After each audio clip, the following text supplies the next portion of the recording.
Hi and welcome to Life is Magic AF. I'm Leonie and each week I'll be reading out your stories and experiences of all things weird, spooky, unexplained, miraculous or magical. I'll also be talking about anything related to those stories and giving you tips on how you can embrace your magic. If you'd like your story featured on the show, please email me at magicafstories@gmail.com. Today we are talking about real experiences and psychic protection. Our first story today is from someone who wishes to remain anonymous. They write, "Back in the day, as a kid, about 11 years old, I lived in a house with my parents and things turned downright bizarre. I started noticing weird things, although small, but still. My keys would go missing, just vanishing into thin air, but later on, I found the misplaced keys in random places. I'd put them on the kitchen counter, and then later they'd be gone. I thought I forgot about it, or that it was my friends pranking me when they came over, so I brushed it off at first. But then the weirdness level went up. I started hearing these strange sounds in the house, like soft whisperings you can't quite catch, or creaks from upstairs when everyone was sleeping. I'd asked my family if they heard it too, but they never did. Still, it was hard to shake the feeling that something wasn't right. I know this sounds like a typical horror film plot, but I swear I experienced these things, and to this day, no one can convince me that the supernatural is not real. Things started getting even crazier. Objects would randomly fall off shelves or tables. I'd be sitting doing my homework, and suddenly a book would just launch itself across the room. I couldn't explain it, and honestly, I didn't want to. I remember going to the kitchen for a snack, and then when I came back to my bedroom, a deck of cards fell off my shelf and scattered all over the floor. One morning I woke up and some of my drawers were open, and I was sure I didn't do that. At that point I was really getting scared, trying to tell my parents, who pretty much dismissed this, saying, "You have a big imagination," because I was into books and films, but this wasn't the case. Over time, the noises were not as frequent, but still happening occasionally. I think that was the scariest part. One time, just when I was about to go to bed, the lights turned on for a few seconds by themselves. I switched them off when going to bed, but this was really terrifying. I remember one particularly eerie evening. I was in my room and I heard this tapping on the window. When I looked out, there was nothing there. It was as if the sound was coming from within the glass itself. I can't even describe how unsettling that was. Just as suddenly as these things began, they stopped. It took almost 3 months.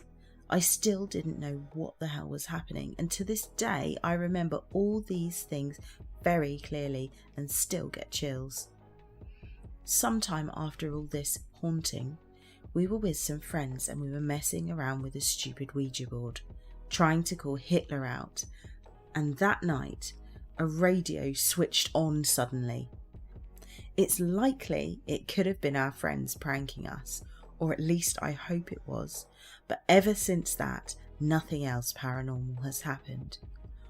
Oh my goodness, that is terrifying!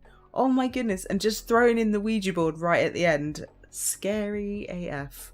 Oh, I have never done a Ouija board, and I know it's a bit wimpish of me, but I will always remember there used to be a show years ago. I forgot what channel it's on now, but it was on Sky so many years ago, and it was called Ghost Hunters, and there was a story on there of, it was like haunted houses and things like that on the show, and there was a man on there. I guess he was like a professional, like a parapsychologist or something like that. And I always remember him saying that when you use a Ouija board, if you don't like open it up properly and shut it down properly at the end, it is like having a sign outside your house in a busy city saying anybody welcome and having like the door wide open.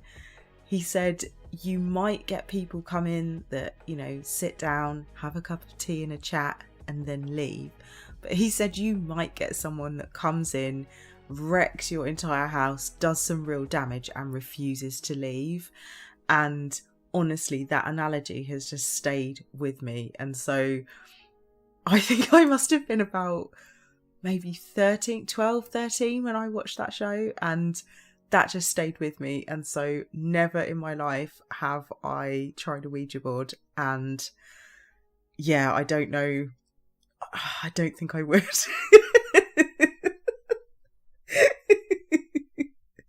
And also just like the lights just turning on their own and the tapping like on the window or within the window, and you went to go and have a look. Oh, I definitely would have been too scared. Like I'm used to kind of speaking to people who've passed on, but yeah, I don't know if I'd have done that. You are braver than me. So our next story is also a bit of a creepy one. It is from Kaz. As a disclaimer to those who might care, there is some swearing in the story. He says, I was about 14 and we used to live in the St. Paul's area of Bristol. I was laying in bed one night sleeping, but then woke up. I don't know why. I opened my eyes, but I couldn't move. My hands were down next to me. I was laying on my back. I was looking up at the ceiling and I couldn't speak, couldn't move my arms. My legs were together and I was just laying there trying to make some kind of noise, but it felt like someone was lying on top of me. Like I could feel the weight of a person laid on me. It was kind of weird, not suffocating as such. It wasn't like they were pushing on me, but it felt like something was laid on me, like I could feel it across my whole body, and I mean from my chest down to my feet. And then a really random thing happened. The cover just went back to the bottom of the bed. It's like it got pulled from the bottom of the bed. And at this point, I think to myself, I still can't move my arms or anything. So I'm trying to wave my head or trying to talk and fucking screaming at that point in my head. My eyes near popping out. And then slowly, the cover came back up over my feet, up my legs, and it just came all the way up and then stopped literally just underneath my chin. When it got there, that was when whatever was holding me down released and I managed to sit up. I shot up out of bed like, what the fuck? I jumped up, I turned on the bedroom light and I stood at the end of my bed for about 20 minutes. I was cold for a second. Goosebumps came up on me and everything. It was horrible. Even now when I think about it. I stayed out of my bed for about 20 minutes. Then I felt tired as it was about 2 or 3 in the morning. It was pitch black night outside. I just got back into bed and I lay down and went to sleep. I was so tired. I never really thought about it before, but when I think about it now, this area where we used to live, off the back of the house, there was a church on the other side of the park by where we used to live.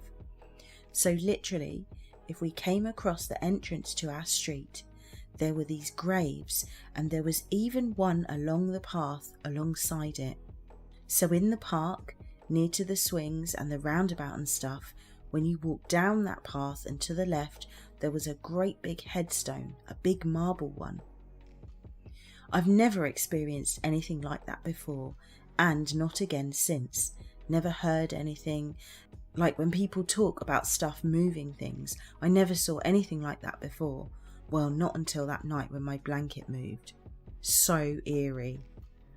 Oh my goodness. That is so scary, scary, scary. Oh, just, how did you go back to sleep? Like, I don't think I would have gone back to sleep. I think I would have just not gone back to sleep. I'd have had to have the light on or gone into my parents' room, or I don't know. So scary. And I guess like the tired feeling is maybe that kind of slump after like fight or flight feeling. But even so, I don't know what I'd have had to try and wake someone else up, I think, just so someone else can be awake with me. Like, creepy. This episode definitely should have just been called Creepy AF. Like, scary. So, if that's creeped you out as much as it has me, now is a really good time, I think, to talk about psychic protection. Because obviously there are going to be times when you definitely don't want to have contact with the spirit side. So aside from what Hollywood would have us believe, you don't just have to be at the mercy of being terrorised by the unseen. Most spirit beings aren't out to hurt us, but even the really lush ones might be so bright or high vibration that we get the equivalent of energetic sunburn. This can leave us feeling a bit burnt out and tired for a couple of days afterwards. So in this way, we need to make sure that we are protected when we purposely are opening up our energies. There may be a great many beings who come to us with positive and loving intentions and will help you to grow and expand your energy and raise your vibration. However, there are also a few beings who may come to you or be around you in a certain place and their energy is an irritant to you, or quite simply they just come to make mischief, big or small. It's not necessarily that they're evil or bad, though honestly some really are, but usually they're just doing what they do. So in the same way that a mosquito isn't evil, it's just doing what it does, but what it does happens to be an irritant to us. The same goes for different beings and energies. Some instances when you might need psychic protection are if you believe you're under psychic attack, if you need to go somewhere where you know there'll be a bad atmosphere, if you have to be around people who drain you or are especially needy, so those kind of people are basically energy vampires, or if you just feel like you need just a bit of extra support. All of those are situations where you might just want to have some extra psychic protection or energetic protection. The best protection that I have ever found, honestly, is just love or gratitude, as that is the highest vibration. Now, obviously, in the heat of the moment, it can be really hard to tap into that particular feeling or vibration, especially if you're around someone who's like super needy, or you just are finding them really annoying or just sapping your energy. It might be really difficult to sort of tap into feeling grateful for having that experience. But there are some other really good ways that you can protect yourself. So some other ways that you can do this are thinking about something or someone that you love. So maybe thinking about an activity, a favourite memory, a loved one, a pet, something like that. This will help to put you into the vibration of love. You can carry around or hold or wear dark crystals, or make a crystal grid around yourself for a while until you feel better in yourself. So, for example, if you've been having bad dreams or have had unwanted spooky experiences in bed, looking at you, Kaz, you can put a piece of black tourmaline under your pillow while you sleep. So a crystal grid is basically when you are putting a number of different pieces of crystal around you in a pattern, and I will talk about that more in another episode. You can also eat or burn certain herbs and plants. Please check they are not poisonous before use. So some really good examples of ones that are not poisonous that you can use either eating or burning, and again, as I said, please check. Bay leaves, cinnamon, rosemary, frankincense and garlic. Those are some really good ones. Something else you can do, which I bloody love doing this, you can go and sit with trees. So my favourites are hawthorn and yew. Those are especially protective, but again, just depends on what you've got in your area, and just be a little bit careful with yew trees as well. I seem to remember that they are slightly poisonous. I can't remember which parts of them, but just double check. You can also use various different mental techniques as well for protection.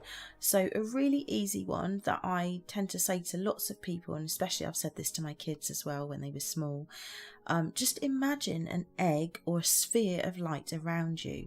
So like literally imagine a ball of light surrounding you and creating a barrier between you and the negative energy or being. Saying prayers or reciting positive affirmations as well is also a really good one. So you might not be Christian, but you might want to bang out the Lord's Prayer if you want to. Any kind of mantra or anything that you feel is a really positive phrase or positive words, you might want to just say those. Also using Reiki and Shambhala, etc. Any kind of energy healing method. Those are pure positive energy and they work to remove and repel negative energy. So again, those are also some really good ones to use. It's also really worth remembering that you're not alone as well, and you can call on any of the following beings for help.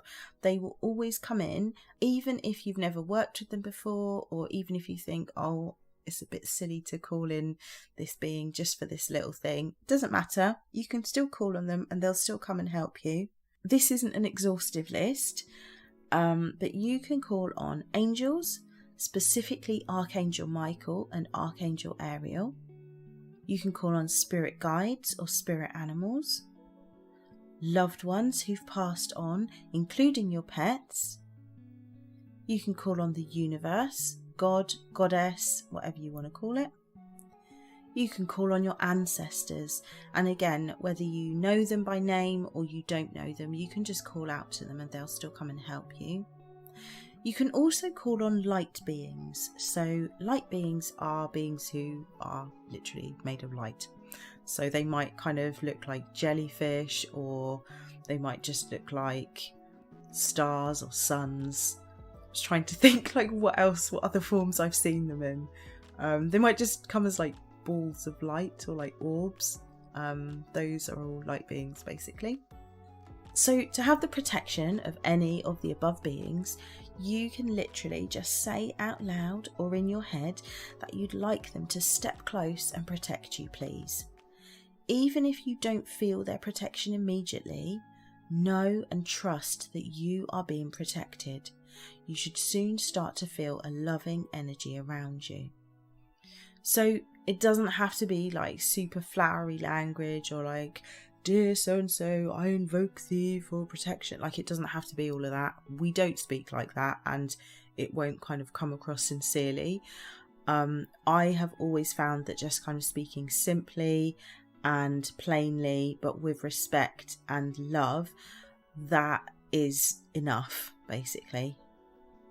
So the protection works by forming a protective layer around your aura, which is your energy field. And it just basically strengthens what you've got already.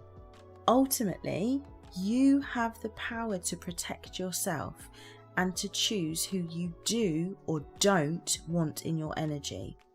My spirit guide told me a long time ago that whatever you believe are the rules are the rules. That's all for today, so thank you for listening. Please join us next time for more shared experiences. If you want to share your story, and I would love to hear it, please send in your stories to magicafstories@gmail.com. It's all just further proof that this life really is magic AF.